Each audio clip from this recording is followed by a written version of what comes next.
खालसा वाहिगुरू जी की फतेह। So, नौजवानों ने की यहाँ के English विचार करो regarding some of the issues that we've got in the UK. We're here at Shahidi Smagan, and we see all the Singhs, Shaheed Singhs, Tasveera behind me, and they're holding arms where they were defending and fighting in an armed struggle. Why did they pick up these arms? That's the question.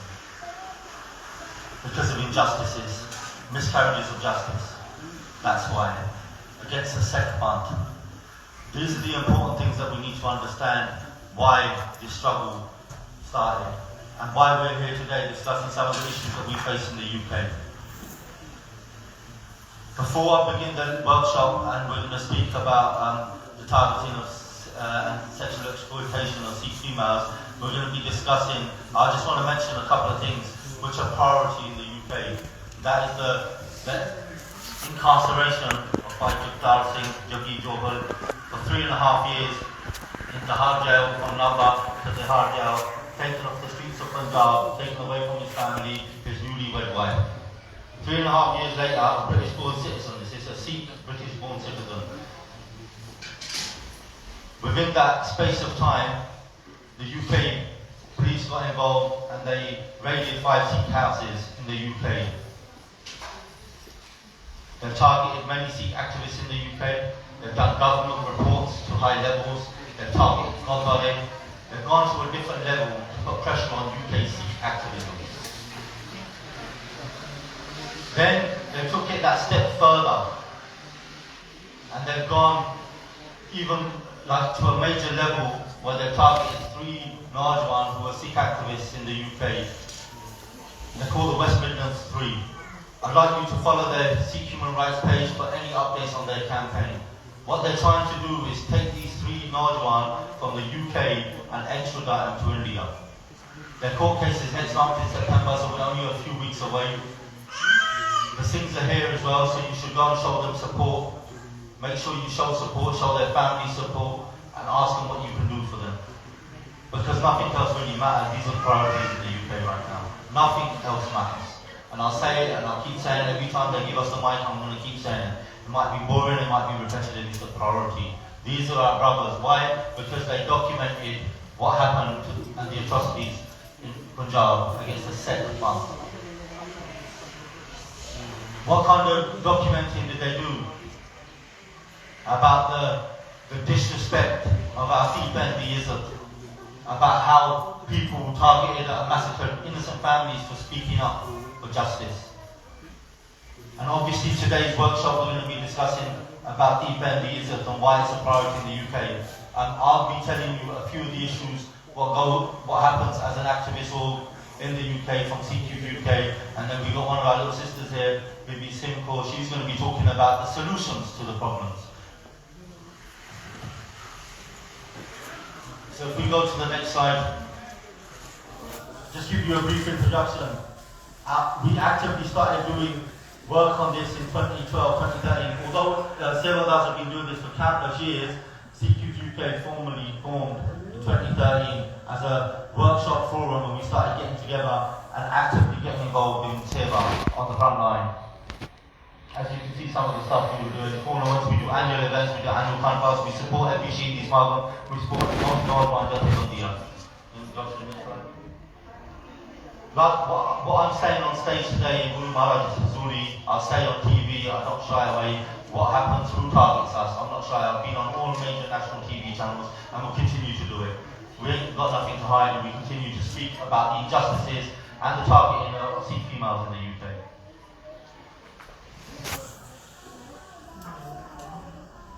So what is the reality of how Sikh community are targeted?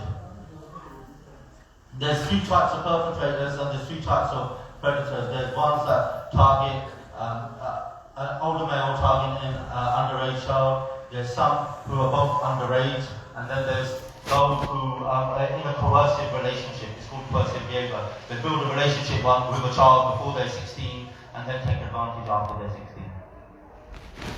What I'm going to talk about is some of the common cases that we get, and that's the religiously motivated and religiously aggravated sexual exploitation of Sikh females. Why are we discussing this? why in the Gurdwara? One, because the Sangat here and Sangat deserves to know the truth. What goes on? We blurred this image out for a reason. I can't show you how bad the religiously motivated targeting of Sikh females is, but it goes back 5 decades. But this is recent. This is in Slough a few years ago. If people were in a legitimate relationship, people always say she's old enough, then people justify their actions for not to do nothing or not to investigate what is going on by doing seva. But if a family comes to you, there's innocent people being targeted, Sada Farajman that to speak and tell the truth. If it's a legitimate relationship and this wasn't religiously motivated, then why was an indecent video being taken place and the perpetrator in control of the camera while committing an indecent act went up to Sri Guru Gobind Singh Ji Maharaj's photo and then came back to the indecent act? Go to the next slide. Not only that, then he made this video public. The perpetrator made this video public, and as you can see from the comments on the screens, on the projector screens, as you can see, they're attacking Al-Qaeda and Al-Qaeda.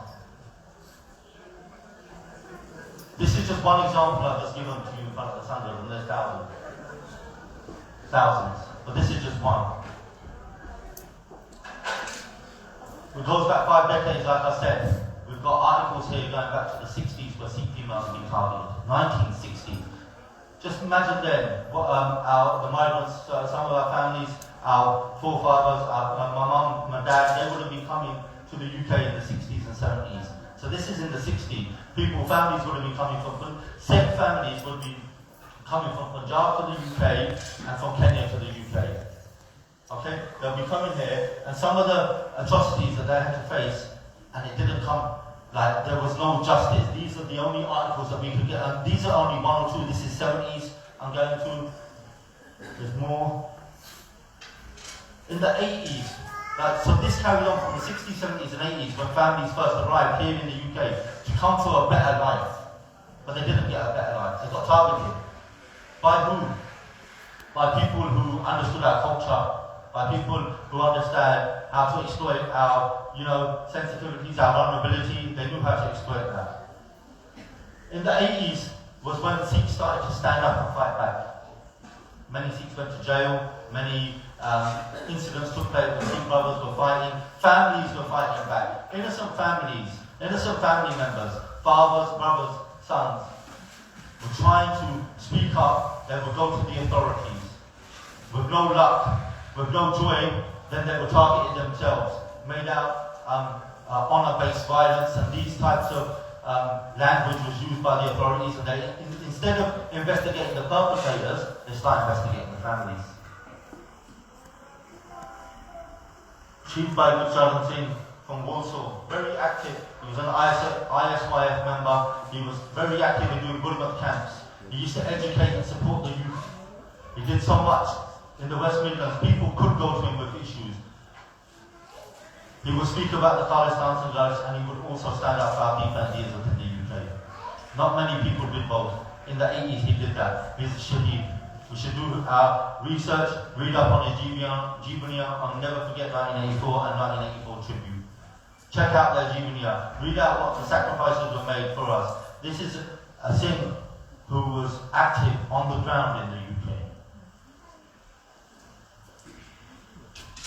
In the 90s, we come to the 90s, 10 men from Allen Rock in Birmingham drove to Coventry College, and it says they were trying to forcefully convert Sikh girls. This is not just me speaking, this is evidence in front of you. And I've gone back to the 60s and we're in the 90s now, and I'm just going through some of the articles and the incidents, but 90s, Sikhs were so active up and down the country. You would go in West London, there was a massive riot called the Shalby riots. There was activeness in Southall, in the Hordurahi restaurant, where the manager was, there was a manslaughter murder on the manager because he was exploiting Sikh females above the restaurant. There was countless incidents up and down the country. Sacrifices made by Narayan. But for countless years, they still didn't do nothing about it. The system has always denied the Sikhs' voice. They've always brushed out issues under the carpet. Why is that? And then all of a sudden, in the early 2000s, they use this word called grooming because it starts happening to young white females. But for Sikhs, we've been talking about it since the 60s. But we're not a priority. We never have been and we never will be. We have to fight for our own justices, just like these Shaheed Singhs did behind us. We have to be that voice. I'm not telling anyone to pick up arms or anything like that. What I'm trying to say is, stand up, speak up. Be a voice. You're in a country with freedom of speech, apparently. I'm not sure how far you can go with it, because we've even been targeted and censorship takes us off the internet within the space of a year because we speak about injustices. But you've all got a voice. That's what Guru Nanak Dev Ji Maharaj stood. He stood and he stood up for injustices. And that's what we have to do as Sikh, exactly following our Guru's steps. In the early 2000s is when Sikhs took it to the streets. There's a protest outside Lloyd House. We were the first, before the right wing and the left wing started playing table tennis over our issues and exploiting these issues. The Sikhs were the first to take it to the streets. And we protested, and we had had enough. In 2013, in this city, a young Sikh girl was exploited, and Sikhs stood up. After all peaceful means have failed. Remember that. That's how he asked me to follow that. Sikhs stood up. People ended up in court cases, people ended up in jail. 13 of our Sikhs sacrificed their lives and ended up in jail. 13 Sikhs ended up in jail after a massive police investigation that went to the highest level. East Midlands police failed at the time. I'm not sure if they progressed anymore. Some of the local civil guards would know better. But what I would say is that at that time, they did fail the Sikh community completely, and they need to make up for it. So I've talked about historically how it's happened. I talked about how locally it happens in colleges and universities, and now in Gurdwara car parks. This is the Gurdwara in Coventry, where perpetrators were caught in the car park targeting Sikh females in the Gurdwara car park. Prior to this, about a year or two before as well, there was a Gurmat camp in Smedic, Gurdwara, 2014 I believe. Two perpetrators came all the way from Nottingham and Mansfield, 25-year-old and 24-year-old Pakistani guys came down all the way from Mansfield and Nottingham, all the way to Smedic, Gurdwara to target a 13-year-old girl. They were exchanging messages on Kik Messenger. She was at a Gurmat camp. See, these devices, they're very dangerous. Your kids have got devices, your family have got tablets, you need to keep control, you need to understand how powerful that internet is. Perpetrators from Nottingham, who are adult males in their mid-20s, targeting 13-year-old girls at Gurmat camps. Perpetrators selling drugs in Coventry, coming in Gurdwara car parks, and targeting Sikh females. These are just a couple of incidences, like I've said. I could go on all day. We have countless missing girls going up and down the country. Last week we had one, a 12-year-old girl, yes. Some of us say, you see me talking, you'll see me on camera speaking because I'm not shy, but then there's a countless sevadars behind the scenes, probably sitting in here, group sevadars in this darbar as well, who do countless seva over the years. Countless seva. So when they give me some money, I don't even deserve it, these other things deserve it. Missing children going away. Why are they running away? Who's targeting them? How are they managing to stay away from their houses for 4 or 5 nights without anyone blinking an eye? If it weren't for our civil guards from the other civil guards, Sikh welfare here, big hearts, who helped massively in the search with us. Remember, it's not just me. Just because we're vocal on it doesn't mean it's just me. There's countless people there. And that went to a national campaign. We pressured the police into making sure that they're analysing. That went to a national red alert. Why? Because we spoke up.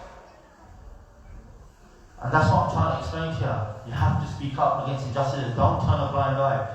If you know someone's older or perpetrators are targeting your little cousins or sisters and trying to take them away from your faith, you need to start stepping up and speaking up. You need to stop them doing this. We've lost countless of our sisters. But when they come into our gurukars, then it's a different kettle of fish. It's gone to a different level. You know, this presentation has been delivered for countless years by us and other active speakers across the country in universities and for so long, since the 80s. And I'm not saying these tactics don't work no more. They do, they are used. But they've upped the game. If we go to the next one. They've gone to social media, it's gone to the likes of late night shisha bars. You know these gangs who used to run these little cheap, nasty chicky shops, kebab shops, they're running top shisha bars, late night dessert parlours. That's where people are hanging, that's where they're getting exploited now. Shisha bars are horrific. One of the civil directors from Leicester, who's part of the committee now, they were trying to get me to speak to some of the local university students regarding getting involved and getting them involved in doing things. And you know the state of our societies nowadays, that they're the ones taking our sisters to these shisha bars. That's the problem. It's okay, we're all one. That for a child that keeps going out, you know, our parents are fully at fault for sending mixed messages to the rest of the community. Our Dharma is the best. Walking on the truth, that's following the footsteps of Guru Nanak Dev Ji is the best. Nothing else compares to it. Nothing else will, nothing ever will. It's as simple as that. We are blessed to be born in Sikh houses, and we're letting our daughters and sisters get converted left, right, and centre. Not just our females. I know this talk, specifically 95% of the cases that come to us are on females. But recently we have had a couple of males being groomed, coerced, and converted. So just keep an eye on all your children. So here's some of the methods, as you can see on the screen, some of the tactics they use. Some of the tactics they use to target Sikh females, and there's tools specifically to get them away from their houses. They will turn the kids against their families. And you know the two tactics the perpetrators use, and we put it in the new film we made, Sicily to Southall. The two tactics that they use specifically. One is to say that your family are forcing you to get married to someone that you don't want to. Second one, they put some allegation of assault crime of some kind on the closest family member, may it be a male like a brother or a father. That way, the authorities will come in heavy-handed. The authorities will come in heavy-handed, the police, the social services and the foster care teams will take that child away. Guess who has full access to them? The perpetrators and the gangs. Guess who don't have access for 6 months while they're fighting in court cases to get their children back? Is the immediate family who brought them up, who raised them, who fed them, who clothed them, who paid for their education, who paid for these thousands of pounds devices, who paid for everything. Them. Because we're so largely, because we show them that much love and money, because we spoil them, then outsiders use that, and they exploit them as well by showing them gifts. So we have to tread very carefully. We have to monitor everything what we're doing with our kids. And we need to keep sending them to workshops. This is just a brief workshop, and this is a one-off. There's so much work that this isn't a 1-hour lecture for the rest of the year, and your families are safe. Guys, we need full education on this. We need safeguarding courses. Not safeguarding the care system. We need to make that as part of ours, so support that, but we need to put our Sikh and Punjabi culture in that. We need to understand that our Benny is different to the British. And we're raised differently. We're raised in families. We don't want our kids raised in social care. And I'm not saying that if there's a crazy family and somebody's being very abusive, yes, that needs to be addressed. That person needs to be investigated. Not the child needs to go into care. The child still needs its family. So we need to play and tread very carefully on what we're doing, but we have to always go against the system that if it's failing the Sikh community, and that's our priority. Next one. Next one. Next one. Remember I spoke about the 60s and 70s when families were coming from Kenya and Punjab. There's families coming from Europe in the last 10 years, from Italy, Portugal, Holland. There's a young girl brought from Spain on the streets of UK. Their family came for a better life. She was targeted at the age of 16 at Holly Lodge School in Smethwick. She was targeted there by perpetrators, started on soft cannabis, put her on drugs. She ended up on Class A drugs and selling herself as a prostitute on Smethwick High Street. Two major Gurdwara there, Guru Nanak Dev Ji Gurdwara, Smethwick High Street, and Baba San Gurdwara. In front of those, you've got one of our sisters prostituting herself because she's come from Europe. They don't understand the culture here. They come for a better life, and Pakistani gangs targeting them. Sometimes it's not just gangs, sometimes it's isolated incidences where there's individuals. But they're the same tactics and the same patterns and methods used all the time. Gangs in Tivervale targeting young Sikh girls. Phone shopping, partying. Remember I was talking about coercive behaviour? This 14-year-old girl went into a phone shop with a 24-year-old male. She passed her phone over, and from there he coerced her. By her 16th birthday, he bought her a BMW, and she's ended up with an allegation of kidnapping on her family because he's got her to turn him and his whole gang. They were threatening the family, just like in the Leicester case when the Sikhs stood up. They were threatening the family, just like here. They started threatening the family, the gangs to put that fear in there that we won't speak up, don't go to the police, stay quiet, suffer. People are committing suicide over their daughter's name, and we're sitting here like it's nothing. Glasgow saying, there's countless cases up and down the country, county lines. There's county lines, how they're trafficking. Before you would hear about trafficking, you think, oh, these people are taking girls to a different country and whatnot. They're trafficking across the UK, they're using trains. This is why when we're doing searches, we're on the trains, and when the police are helping us look and doing the search, when they do come out, when we do press them enough, they do help. They do tell us about some of the ways and tactics that they've been using. Girls are getting trafficked across county lines. Yeah, they're using the trains, they're moving them from city to city, exploiting them, using them to carry drugs, using them for sexual purposes, they're using them for all sorts.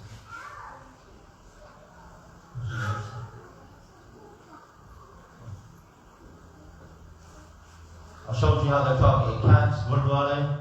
They came to Sikh schools. We did this, we put this in front of the Sangat. Two perpetrators that we highlighted, and they were targeting young underage Sikh females. They came to schools, they were talking to them online, and they were attempting to take full advantage before our team intervened. After this slide, I'm not going to speak anymore. I'm going to get our little sister Sim to come up. She can speak and she can give you the solutions. I just wanted to give you a background of how bad the situation is. If Sim comes forward now, then she'll give you what the solutions are. Because it's all good me standing up here, telling you and talking about all the negativity and how hard and serious it is. But I would like her to give you some of the solutions. She's one of our sales. She's a student on the ground at Nottingham Uni, and she's helping so much on how students are being targeted. So she'll give you a few insight into what are the solutions coming forward.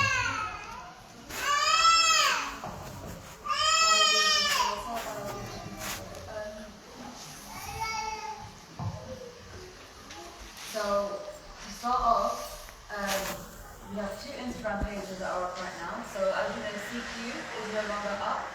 So instead we're now put to Sikh activists. And a new page that we have just started is agtf.syuk. So that is the anti-grooming task force that we have now set up. Essentially what this is a platform for young children to come forward if they are getting exploited. And also, in case anyone is getting exploited, they can come forward on DMs or anything and speak to one of us. Also, we'll be posting continuous updates about any grooming cases that are currently going on, so we can share our voice. Next slide, please. So the focus of today is to educate everyone on the warning signs, current issues, and steps going forward. So starting off, grooming is basically where someone builds a relationship with you, but it's based off manipulation. It is not a stable relationship. They do it to exploit and abuse you. So, going forward, the elders, this bit of the PowerPoint is aimed for the elders right now. The warning signs of your child being groomed is that they start to reject Sikhi. They don't want to go to the Gurdwara anymore, they don't want to learn Sikhi, they isolate themselves from the religion. This is because the perpetrators are feeding them bad information about Sikhi and basically pushing them away from Sikhi. Children will also distance themselves from the family. They will not spend time with them, not go to family events. Children will also become more disobedient. They will rebel against you, and they will come home with new items that you haven't seen before, saying that it's from a new friend that you've never heard about and never met before. So these are the warning signs that I want you to remember, because in the future, God forbid something like this happens, you will know and you will intervene at the early stages. Next slide, please. So for the youth are here right now. We need to be educated. This happens from the anti-grooming task force page that I've set up. What will happen is that we will be posting slides like this, like current affairs that are going on about grooming. So just constantly educate yourself, educate your friends. They don't need to be Sikhs that you're educating, they could be anyone, just so that what's going on with us is put out everywhere. We need to be proactive, so attend workshops, talk to your friends about it, and exposure, once again, coming back to posting on your social media accounts, talking to everyone about it, and making sure that our voices are heard. Next slide, please. So the statistic that is up right now is from 2019. And as you can see, it's put the word epidemic in quotations. Now, you can take this in a way of it saying that it's not really an epidemic that's happening, because it's in the, so the quotations basically just mean if. But what we have realized is that grooming is going on and is still going on and will always go on. It's just that they failed to make the statistics. We failed to become in the quota because we are part of the Sikh community, whereas when the cases happened in Rochdale, straight away they were put as a grooming case. However, with us, there's always an issue. Next slide, please. So, as part of my second year research at uni, I researched into why this happened to our community. Why we were not put in a quota, why every time someone was getting groomed within the Punjabi community, we were pushed aside and please get to help us. And the three main reasons I could find were that there is a failure of understanding of our customs, our norms, and our culture. They use this as an excuse and they just dismiss our concerns basically.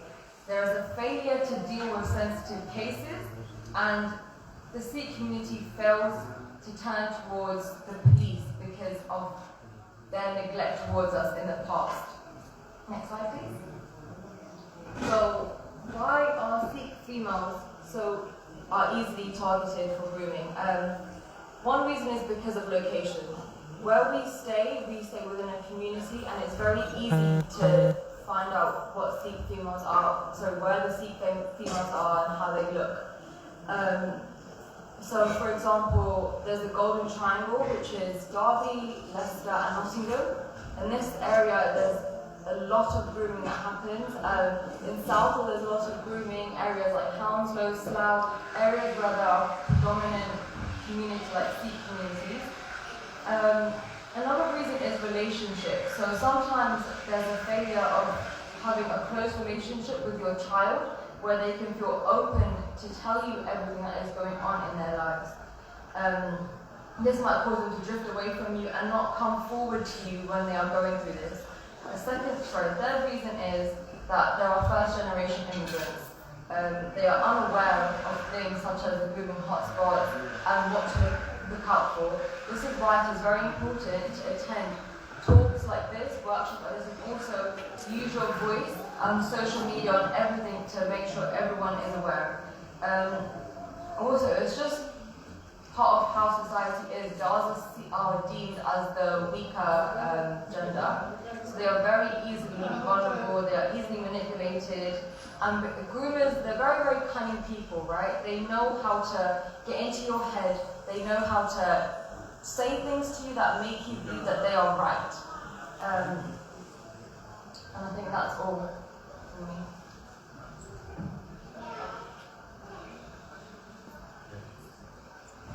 Thank you, Sim.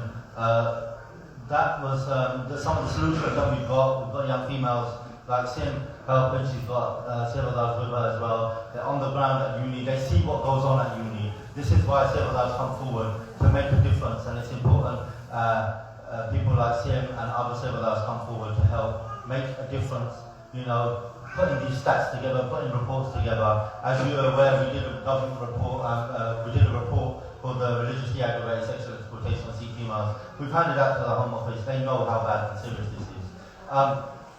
Like I said, there's county lines, there's missing people, there's coercing, there's forced conversion, there's manipulation, and there's grooming, and there's exploitation.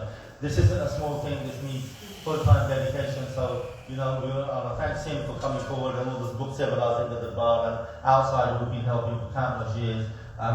From me and from the rest of the team, we hope you learned something from today. Hope you take something from today as well.